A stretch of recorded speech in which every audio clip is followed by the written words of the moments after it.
Yes, Tom Barrett, Albert Lea is just one of a handful of American towns consisting of a person's first and last name. After doing some research, I found out that Albert Miller Lee was a topographer in Minnesota in the 1830s. But his history as a Confederate officer is now being brought into light, sparking some debate.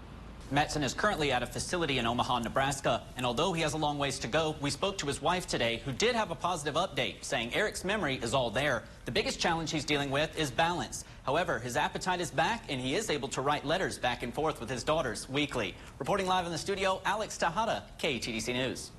On a normal summer day, it's almost impossible to find a parking spot on Clear Lake's Main Street. However, today, that wasn't the case. Albert Lea used to be called Albert Lea Lake, which is named after this body of water behind me in Meyer Big Island State Park.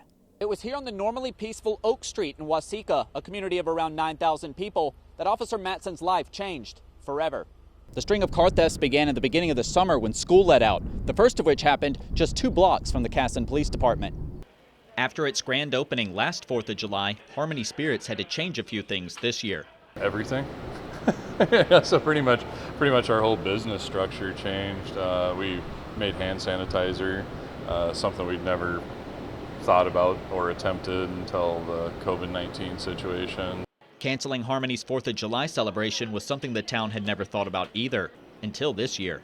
You know, we don't have Harmony Days or, anything like that. It's the 4th of July here, so that is a big deal. It was supposed to be Harmony's 125th anniversary as well. Yet the festivities did go on, just on a smaller scale. And the turnout's been pretty low really today. It's not super crowded, and everybody's being careful. We actually pre-bottled all of our cocktails.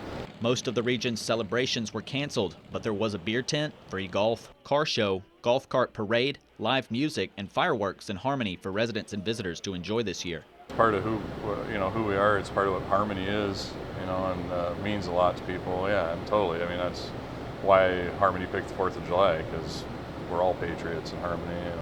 Business owners have made sure that precautions were taken. And as long as it's a safe environment and people feel safe, that we can provide for them for that. So it's been a really good vibe. Normally seeing a larger crowd for the holiday, Estelle's owner has mixed feelings about the smaller turnout. You do want business because you want to be successful and have your business keep going, but you also don't want to overdo it. It may mean less business, but Brown feels a sense of responsibility to the place he loves to call home. This is a great place to live, absolutely. Yeah, it is a real sense of community. People support each other, people care about each other. A community having fun and celebrating the holiday, but still keeping people safe. Safe and happy and still enjoying Harmony Spirits. Baseball is back in Rochester, but now with COVID-19 guidelines, as the Rochester Honkers holds its home opener Friday night. You shouldn't see much of a difference in the game day experience other than it'll be on a smaller scale.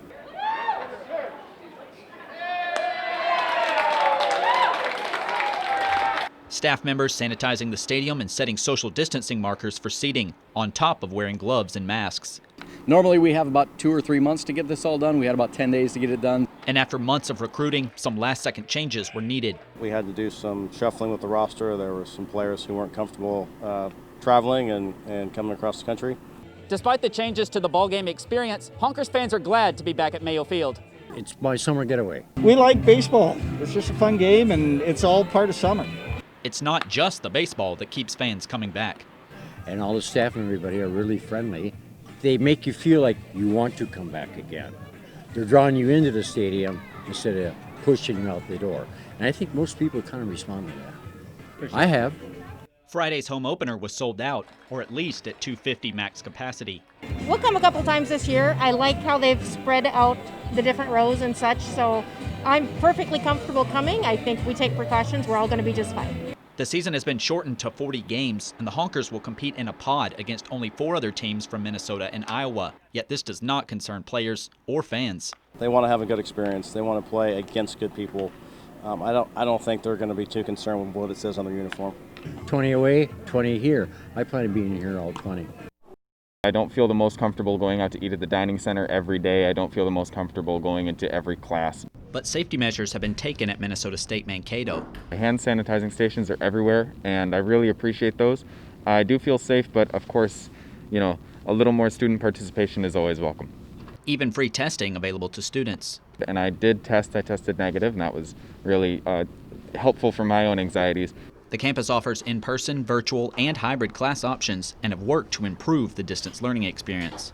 We listen to our students, and I think that's a reason why our enrollment is actually up. While many students are staying in their dorms, the campus COVID status is at the second level, which means transmission levels are starting to tax campus resources. As far as I know, we're still at yellow, and I think it'd be smart to shut us down if we get to that point, just to kind of prevent as much cases as possible. I am homesick a touch, so to go back home and see my family wouldn't be the worst thing in the world, I guess.